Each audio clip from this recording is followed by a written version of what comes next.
Hello, everyone, and welcome to another episode of the Coffee with Coaches podcast. I'm your host, Kevin, and today I have another Kevin with me, which, as you know, I quite enjoy. We have consensus on the Kevins. Kevin Desrosiers. He is a public speaking coach who works with business leaders, entrepreneurs, and other professionals who want to capture their audience's attention so that their message is heard. The skills he teaches can be used in both your professional and personal life. Kevin, let's just jump right into it. Welcome to the podcast. Thank you for being here. Thank you much. Glad to be here. Let's start at the start. Begin at the beginning, as I like to say. What is your coaching origin story? I kind of think of it as a superhero origin story sometimes, but how did you figure out that you were a coach and or that you wanted to be a coach professionally? It started way back in 2008. I was teaching a class at a large corporation, and our vice president of operations kicked off that class at the beginning of the week because we brought in people from other facilities to attend the class just to show the importance of it. And he looked at me and says, "Hey, Kevin, I hear you're a Toastmaster and you speak at conferences. Can you evaluate my presentation to your class?" I said, "Be happy to." So I wrote out a 5-page report for him, gave it to his secretary at the end of the day, didn't hear anything from him for about a week. And then a week later, he pokes his head in my office door and says, "Hey, Kevin, what are you doing next week?" I said, "Well, Pete, I hope I still have a job after that evaluation." He said, "Oh, yeah." He says, "I'm flying to our facility in Williamsburg, Virginia to give communication meetings. Would you mind flying up in a corporate jet with me and working with me on my presentation, analyzing my presentation that I give, and then giving me critique on the way back?" So I did that. And when I got back, he started inviting me to other meetings way above my pay grade that I probably shouldn't have been at, but just to be his personal speaking coach. And then I started doing other managers, even though I'm an engineer by degree, electrical engineer. I'm not really a public speaker. I wasn't a public speaking coach back then. Then 5 years later, I went to another job and I told my boss about it. And he said, "Our boss could use that kind of critique as well." So I did it for him, and that became almost 25-30% of my job. They started having to do all the frontline managers, directors, and everything. And I figured if I can do this in the corporate world, there's value for it when I retire. So when I retired a few years ago, I started coaching people on public speaking. Fantastic. I just love that. I just love that sense of discovery where it's just like it wasn't even on your radar necessarily. You were just, being yourself and helping out and being like, well, here's what I think and here's the feedback. And I love that it just essentially you were just so good at it that eventually you just had to keep doing it. People kept elevating, being like, why don't you finding a way to get you into the room, get your feedback, get your eyes on their performance, get your evaluation. I just love that it was almost like an emergent property. You just basically kind of like became a public speaking coach by your very nature. That's awesome. Yeah, I really enjoy it too. And it's something I enjoy. And that's what you want to do. You want to do something that you enjoy and get satisfaction from in life. And this I love that you're retired. Yeah, you're retired, but you're just doing what you love. That's awesome. Yes, exactly.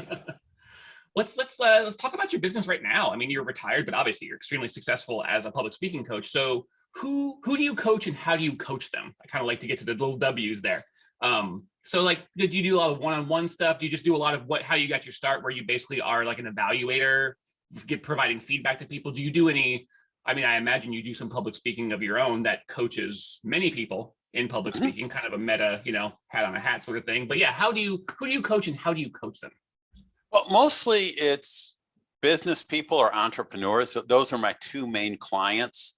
And the way I coach them is, in today's day and age of video and Zoom and everything else, most of them I don't even see in person. They'll record a presentation that they gave.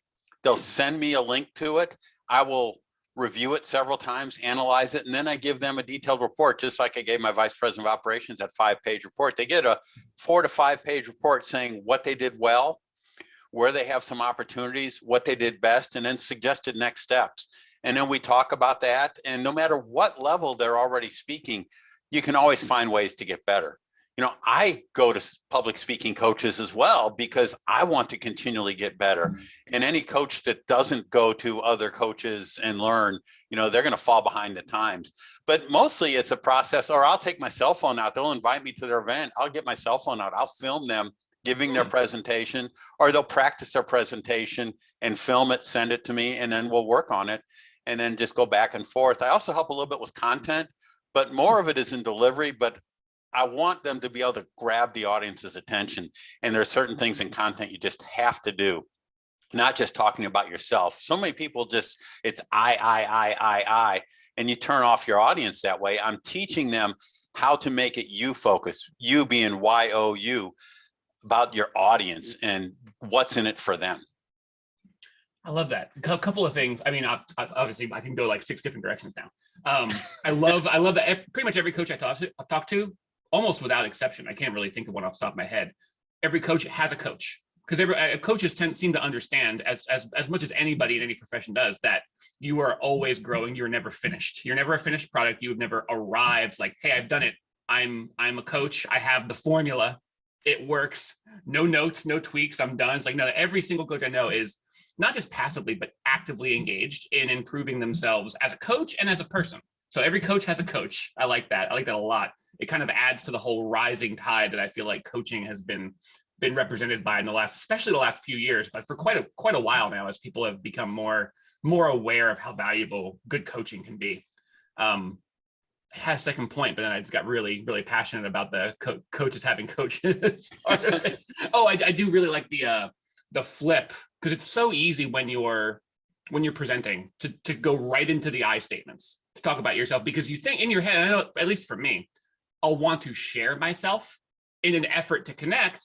But what I end up doing is instead of sharing, I project myself out and push people away.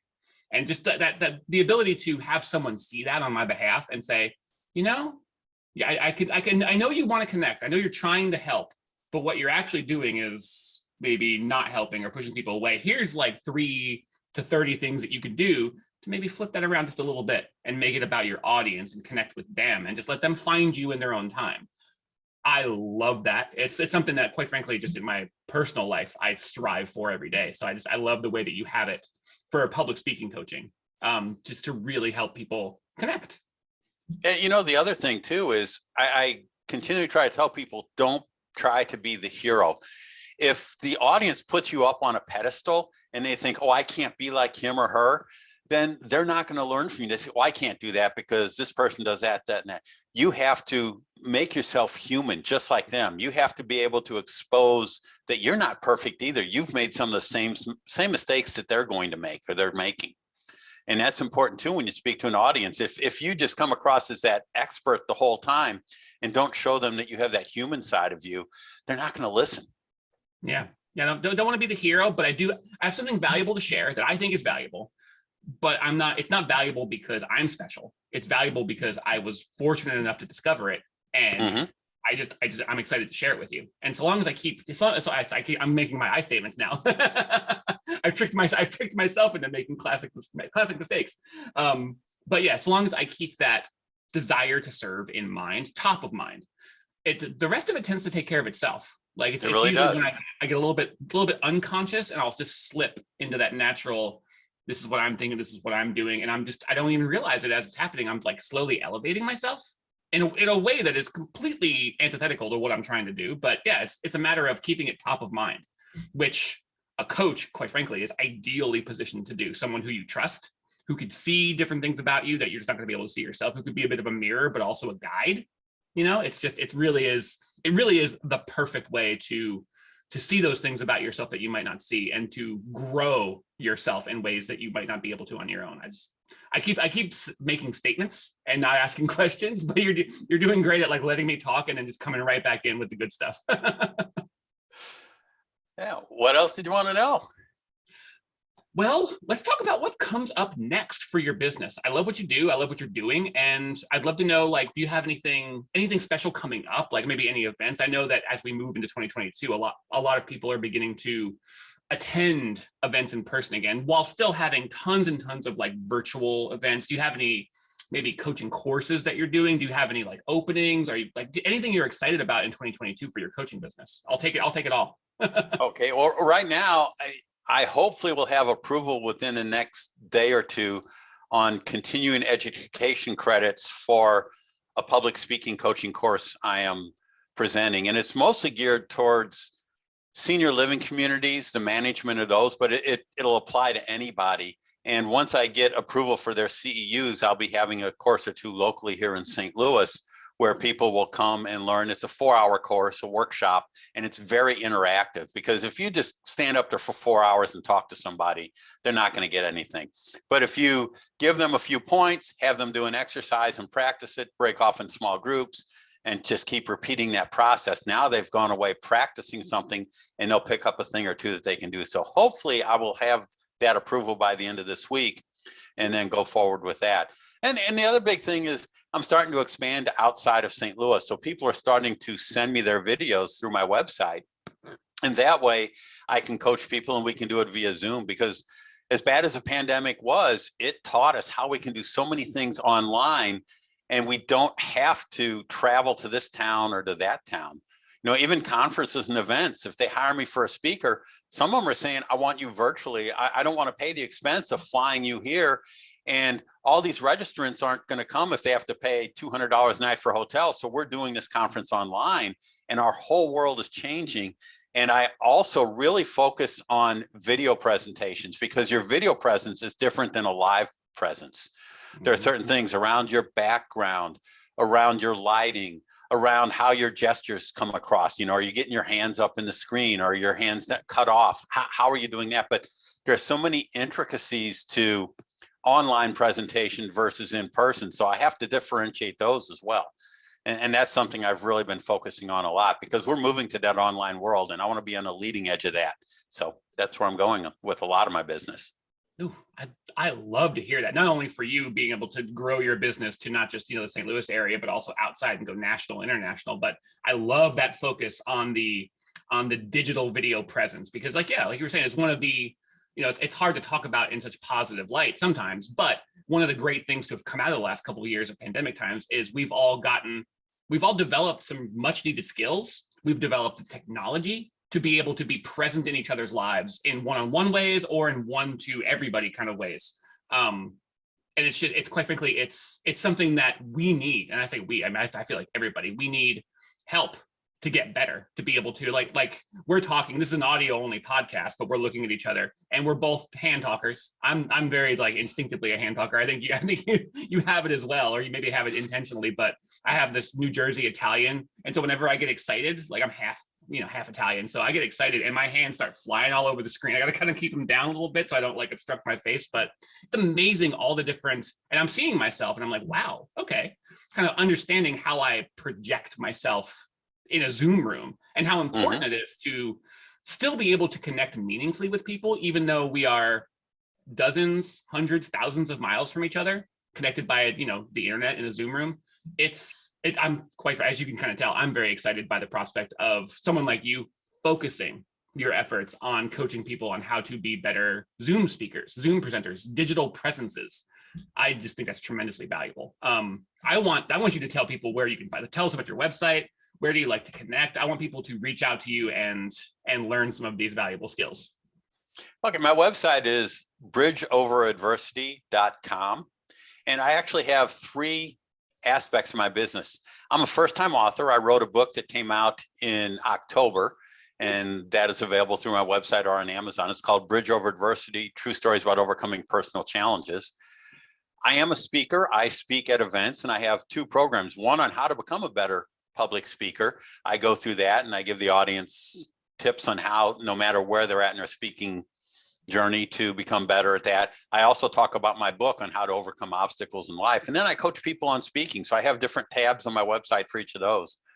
But be happy to work with anybody on that. But my main focus is on the coaching, because I just love people, working with people and seeing the improvement. I feel, all excited when I work with somebody and I see them do so much better. And they come back to me, man, my audience, I had them in the palm of my hand. They love me. I got so many compliments.